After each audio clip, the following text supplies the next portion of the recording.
Hello, આજે બનાવીશું મલાઈ કોફતા. કોફતા બનાવવા માટે પહેલાં આપણે લઈશું બટાકા, પનીર, કોર્નફ્લોર, સોલ્ટ અને કોરિએન્ડર.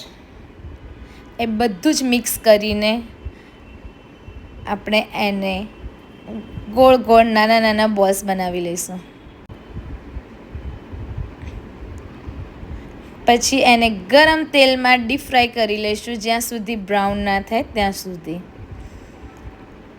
આપણા કોફતા રેડી છે. હવે બનાવીશું ગ્રેવી. એના માટે લઈશું ડુંગળી, ટામેટાં, મરચાં, આદું, લસણ અને 2 સૂકા મરચાં અને 1 તમાલપત્ર અને થોડા કાજુ. પછી જે રોજિંદા જીવનમાં વપરાતો મસાલો જેવી રીતે કે ગરમ મસાલો, હળદર, મરચું, ધાણા જીરું અને સોલ્ટ. પછી લઈશું એક કડાઈમાં 1 ચમચી ઘી અને 1 ચમચી તેલ. પછી બધા વેજીટેબલ્સ નાખી મસાલો નાખી એને મિક્સ કરી લઈશું.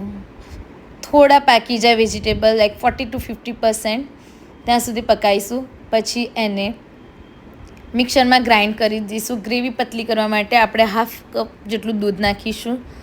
પછી ફરીથી એને થોડા તેલમાં વઘારી લઈશું લાલ મરચું નાખીને, જેથી એનો કલર સારો આવે.